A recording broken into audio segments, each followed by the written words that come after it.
Hey everybody, this is Captain Frugal reporting for duty, giving you my weekly comic book review. So sit back and enjoy.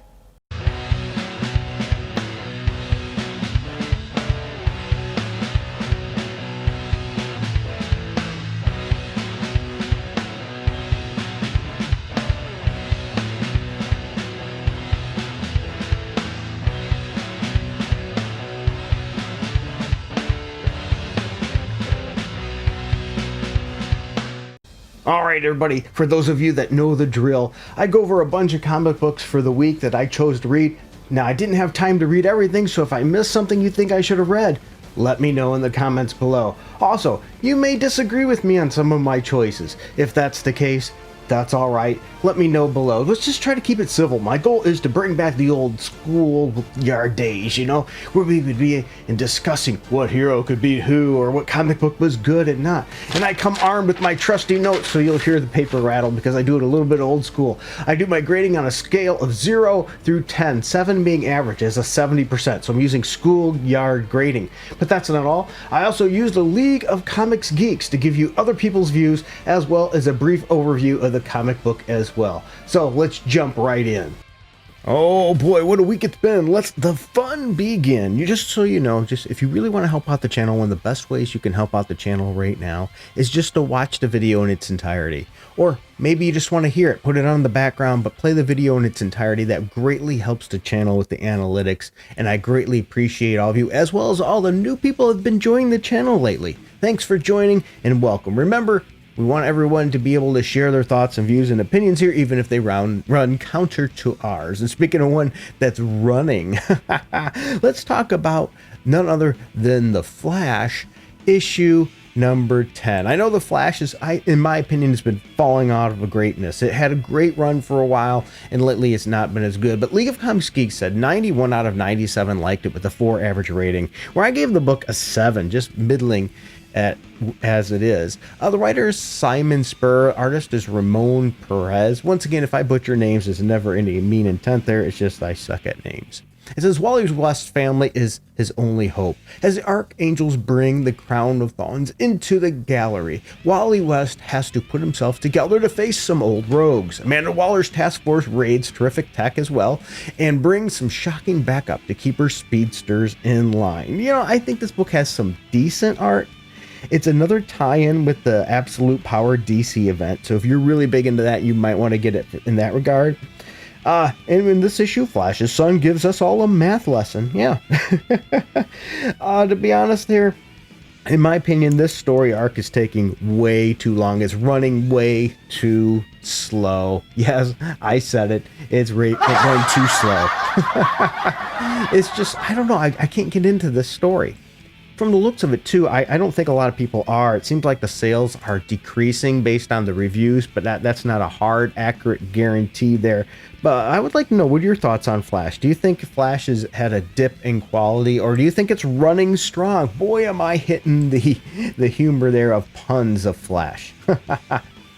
The next one I want to take a shot at is Green Arrow number 13. Yes, the puns are running in hot today. 147 out of 153 liked it with a 4 average rating on League of Comics Geeks. You know what? I gave it a 7.4, so I gave it a pretty solid score as well. The writer's Joshua Williamson. Artist is M.K. Nephium. Oh boy, dude, I can't even pronounce that. Sorry, dude. It is what it is. It says Oliver Queen has become an agent of Amanda Waller. Yep.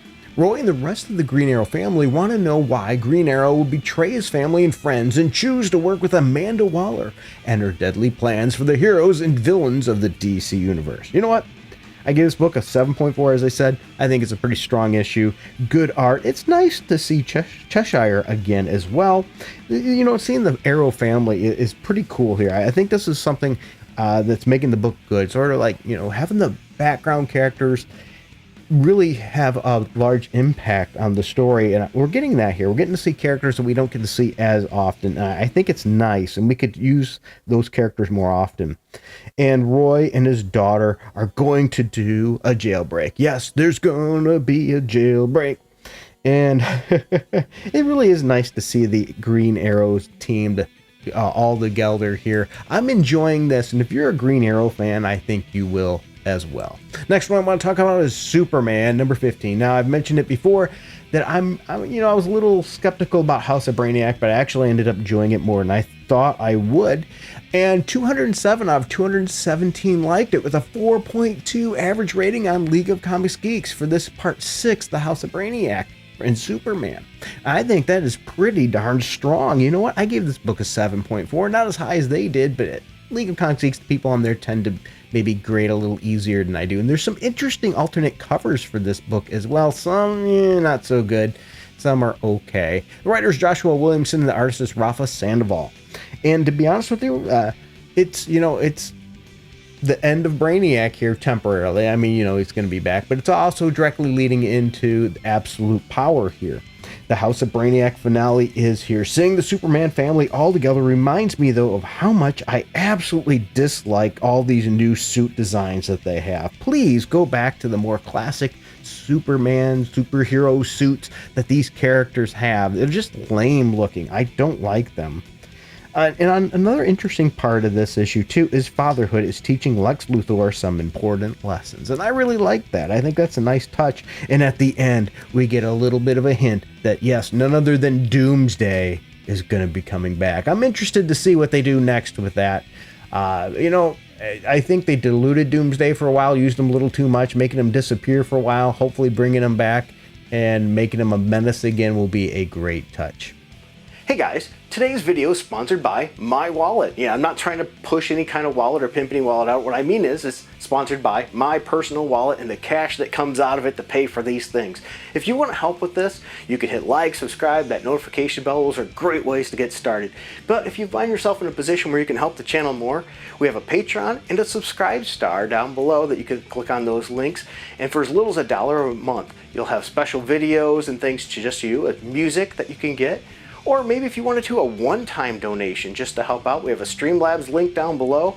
Or we also have, if you go to the Patreon shop, you could buy a song for like $3. I wish I could put them a little lower, but that's the minimum they allow for that. So there's lots of options. Sometimes you might even see an Amazon link. If you want to buy anything through Amazon, click on my link first, then go through there. That'll give me a couple pennies, possibly that way too as well. So there's lots of ways you can help out the channel, because without you, it would not be possible. So thank you, everybody. And let's get back to the video. DC jumping from one event to another is now unleashing absolute power. Ground Zero issue number 1. 201 out of 215 liked it with a 3.9 average rating, which is showing that it looks like it's off to a pretty strong start. Well, I gave it a 7 out of 10. We have multiple writers on this. We have Mark Waid, Chip Zdarsky, Joshua Williamson, Nicole Maines, and artist Dan Morag, Gleb Midnikolov, once again, Skylar Partridge, and it's a big group handling this one. So anyway, we get the start here of Absolute Power. Are you going to be jumping into this with Ground Zero? Are you interested in seeing what Amanda Waller is doing? Actually, I think this is a pretty interesting story overall, so I'm probably going to give it a good shot. I think this issue has good art. It's a good job on this issue too, of setting up the event. So if you plan on reading Absolute Power, you're going to want to read this. If you don't plan on reading the Absolute Power and getting into this whole next event, you could probably skip this issue. It isn't really going to have any impact for you. Yeah, I mean, it's going to, of course, be tied into some of the books because that's what they love to do, which I'm not a big fan of because I think it interrupts stories. But so there it is nonetheless. I'd like to know, though, are you going to be checking out Absolute Power? Are you getting the fatigue of all these crossovers? Because I know they haven't even finished up a crossover event and they're already jumping into the next one. Not a fan of that, but we'll see how it goes. Next one is Zatanna, Bring Down the House, issue number 1. When you have a cool character like this, the standard cover should be a lot better than this. There are some alternate covers, though, that are really, really good, and they're a lot better than the standard cover. But 243 out of 249 like this with a 4.4 average rating on League of Comics Geeks, giving it a pretty darn strong start for this character. Cover artist, as I said, could have done better, but there's some additional other alternate covers that are, in my opinion, a lot better. The writer is Marcio Tamaki, artist Xavier Rodriguez. And my thoughts on this, well, let's talk about first the summary of what this is. This is an all new series. Okay, so from an Eisner winner, which doesn't really mean anything nowadays, right? So now the moment you've been waiting for. Please put your hands together for Zatanna. And she doesn't want to be called a magic user or a magician in this. So they're giving some backstory on her and why she feels that way. It's an interesting touch, an interesting addition to the story. And it looks like something is hunting her down and maybe some others. It's an interesting story setup in my opinion, but the art is where they drop the ball. It's mediocre art and a coloring style for a character that could be so interesting. It's somewhat of a waste here, but it's a decent start and it has decent pacingness. So I gave this book a solid 7. I think with the better art, it could have been even higher. It's off to a decent start. Another question I have for you though, are you checking out this character? Is this a character you've been waiting for to read about for a while? Or is this just I'll pass? I think this is a character that could benefit from having her own series. She hasn't had as much focused on her, and I think this is a character that could really catch on and get a lot of use. Speaking of characters that could really catch on and need to be used more, how about the Midnight Suns Blood Hunt issue number 2, where 80 out of 83 liked it with a 3.9 average rating on League of Comics Geeks. I gave this book a strong 7.4. Cover artist is Ken Lashley. Cover colorist is Juan Fernandez, which why I mentioned that because I think it's a pretty cool cover. I like seeing, I don't know, probably both Ghost Rider standing on top of a heap of bodies. I thought was pretty cool. But getting down to the meat of it, the writer is Brian Hill, artist is Jermaine Perrata, which once again, I butcher things. So the reunion continues. What do you get when you cross 2 Ghost Riders? Well, remember, one of the Ghost Riders is sort of a depowered one right now. A Daywalker, their supernatural hunting friends, and a horde of vampires. Yeah, so we've got Blade, vampires, which we find that Blade isn't, himself right now. A lot of fangs, a lot of fire, a lot of penance in this issue.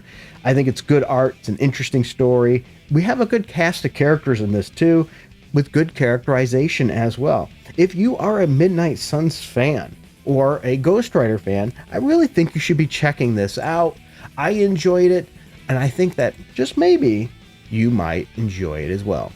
Next one I want to talk about is Blood Hunt number 4. Yes, I know not everybody's into these series, but I'm actually enjoying the Blood Hunt crossover here, where 137 out of 148 like this with a 4.1 average rating on League of Comics Geeks, where I give it a strong 7.4. The writer is Jed MacKay, the artist is Pepe Larraz, and here we go. Doctor Strange and Clea court a dread ally. Yeah, they're going to Doom. They're going to Doctor Doom, which is great because people tend to forget sometimes that Doctor Doom is a magic user himself as well. So what's going on here? We also get some more with Hunter's Moon and Tigra in this issue, but we also get the return of a character that has supposedly died, which is going to be launching another series, and that's none other than Mark Spector Moon Knight. Yes, he is back. We're getting him back here. He's coming back, and he's going to get another series, and I think that's good. I hope they bring his cast from Vengeance of the Moon Knight in the previous series, the backing cast with him as well, because I think those are an interesting core of characters. 8-Ball and all. It's nice to see these characters that are either new or have not been used much getting a little bit more fleshed out. So we find out who's controlling Blade's body in this issue. We get the Moon Knight back. It's good art and it's good story progression. Actually, I think this has been pretty good. So if you are teetering on choosing to get this or not, you might be missing out if you don't. Now, I know when we're trying out books for the first time or once in a while, they can't all be hitting the jackpot. And speaking of that, let's talk about Jackpot and Black Cat number 4. You ready for this one? 19 out of 76 liked it with a 1.8 average rating on League of Comics Geeks. Holy crap. What does that tell you? Wow, this is just woo boy. That's not good. This did not hit the jackpot at all. And I hit the rim shot too early. It says the huge action finale of the hottest mini of 2024 arrived. This is not the hottest mini of 2024. Sorry, it's just not. Jackpot and Black Cat prove once again why they're the best heroines in the Marvel universe. Clearly, the numbers are telling a different story. I'm sorry. The writer is Celeste Brofman and artist is Emilio Liasso. In this book, I'm sorry, it's just missing the mark. It is not a great story. I gave this book a 6.3. Yeah, this book a 6.3. This is not a great story. But Black Cat and MJ, I think, do make a fun team. Though I refuse to really, I don't like to call MJ Jackpot. I think that character as a hero is stupid as can be. I would rather see Black Cat training MJ without powers in the sleuthy skills that she has and the thieving skills, and give her a skill set like that. I think they'd make a much better team that way. It's decent art in this book, but I can only recommend this for the absolute major MJ Black Cat fans. Matter of fact, I can't do that because I think major MJ fans are going to hate this. They don't like this book. Just wasn't written well. This was probably another drop in the series of these two, and I think the reader of this show that as well. They can try to brag it up all they want, but they're taking two great characters which have a lot of potential if done right and screwing it all up. You know what? I already told you my thoughts on how to fix this book. Change MJ, drop the powers, make her like MJ, and train her, have these two work together. I think that's a way to sell these two together. But what would you do differently? I'd really like to know. Here are my notes here. I'd like to know what you would do to save these two working together, or just don't bother with it at all. Because let's be honest, it's crap. It's a mistake all the way through. This should not have been done. This miniseries should not have been written. They can brag it up all they want. It doesn't earn any of that praise. So let's talk about another miniseries. Let's talk about Black Widow and Hawkeye number 4. 48 out of 51 liked it with a 3.9 average rating on League of Comics Geeks, and I gave it a 7. And we have the writer Stephanie Phillips and artist Paolo Vanelli. It says, using a hawk to catch a widow, Damon Dran has taken Hawkeye to bait the Black Widow. Yep, that's true. And Clint's only hope of keeping Natasha away is to trust her less than impressed symbiote. Yeah, it's been messing with him. But the Black Widow has never been one to back down from a fight, even when it could cost her life. And I like these two together. I think they show how much they care about each other is great. But it's a pretty lackluster and predictable conclusion to this 4-issue miniseries. It really is. It has decent art. And so to be honest with you, this whole miniseries, Black Widow and Hawkeye, can be skipped unless you are a major fan of Black Widow and Hawkeye. Even then, I can't see why you'd want to get this. I'm sorry, it's just not a very interesting story. It was sort of, everybody could guess what was going to happen there, of why it happened. And some people I've noticed on the interwebs are like, oh, now Venom's on Hawkeye. No, it's only just for this issue. So that's a one-time thing. But really, I think this was a missed opportunity for these two. A lackluster story, nothing spectacular. Let's talk about a book, though, I think is doing a lot better, and that's Daredevil number 10. 89 out of 97 liked it with a 3.8 average rating. Yeah. Now, I didn't give it as high. I gave it a strong 7.4, though. And I think that's plenty fair. Writer Salman Ahmad, artist Juan Cabal are doing this one. And we have a cover that's by John Romita Jr., which I think he does better on this than probably Spider-Man. I like his art style for Daredevil better than Spider-Man. We'll put it that way, even though for some reason his art has just not been clicking with me the last few years. It says, the wages of sin equal death. For months, Matt Murdock, his loved ones, and his allies have been plagued by demons and devils of unknown origin.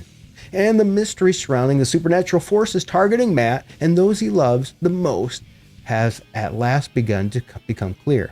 The stage is set for Daredevil's greatest foe to return to Hell's Kitchen, bigger and badder than ever. So who is returning? Well, I think this book has decent art, and I really think it's been having a good storyline too. Daredevil here takes a beating, and I mean, he gets whooped. So, and I think that's leading to some of this force that's coming back, I might add. And he gets in his personal life too. Daredevil not only physically takes a beating, he's taking a beating in his life too, his life outside of Daredevil. Really, this is a pretty good issue. Daredevil's getting found out who he is, and we're going to see some fallback and some blowback to that as one of the children under his care realizes that Daredevil's been lying to him and is struggling taking that and runs away because of what Matt Murdock's done. This is going to weigh heavy on a man like Matt Murdock, as it should. It's an interesting take, an interesting spin. I've been enjoying this series. If you are a Daredevil fan, I honestly think that you would be enjoying this one as well. At least give it a shot. You might be surprised.